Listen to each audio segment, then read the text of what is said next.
I actually wrote the article for a class. It was a technical writing class. So as engineers, we have to take a class on technical writing, and we wrote an essay about some sort of sustainability topic. And I had just gone with the Alpine Club on this outdoor climbing trip that had a really big impact on me. It was my first time climbing outside, so I knew that was what I wanted to write about. And even though I'm an engineer, I've always really liked writing, and it's always been something I've done as a hobby. So I wanted to not only just like write about it, write about my experience in a like concrete sustainability way, but I also wanted to do a little bit of storytelling, which I was glad to be able to do. I first heard about the journal from my professor. So he read my essay and he thought it was really cool, and he encouraged not only me, he encouraged many people in the class to submit our essays. And I did some research onto what the Changing Skies Journal is, because I wanted to like see what types of things you all publish. And yeah, I was interested, and I thought it'd be a good fit. And I've never had something of mine like published officially, so I was excited to do that.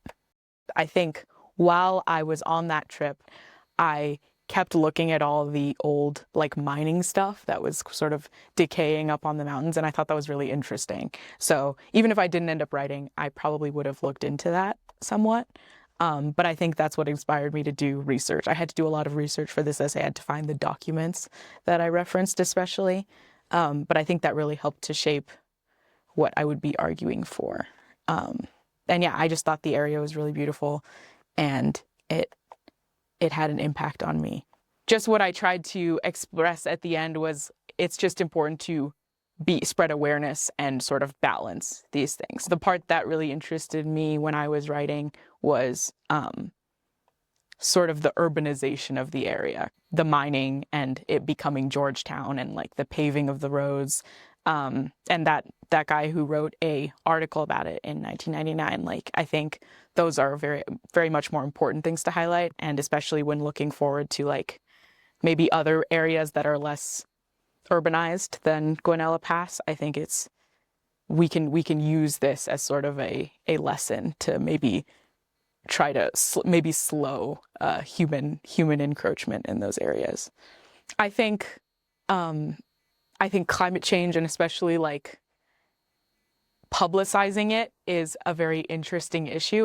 So I think trying to produce something that's enjoyable to read, but is also like offers small things you can do, because that's better than just being freaked out and not doing anything.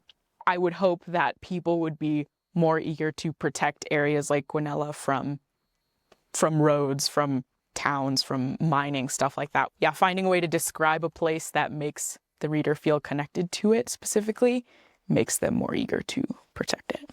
I think I was just trying to express that there can be a balance. Like even us, we're not perfect. There's stuff that you can change small in your life that could still have an impact. I love writing, as I said, and creative nonfiction is my favorite form of writing. And for me, it's just, I feel like I never really know what impact an experience had on me, or I don't really understand like how I feel about something until I really write about it. It's a really cool medium. Framing it in like the way of a story that's arguing for something can add additional meaning that you maybe didn't see before. It may have seemed mundane. That morning I was exhausted. I didn't dress warmly. I was eating cold pizza. But after writing about it, I had a new appreciation for it, I think.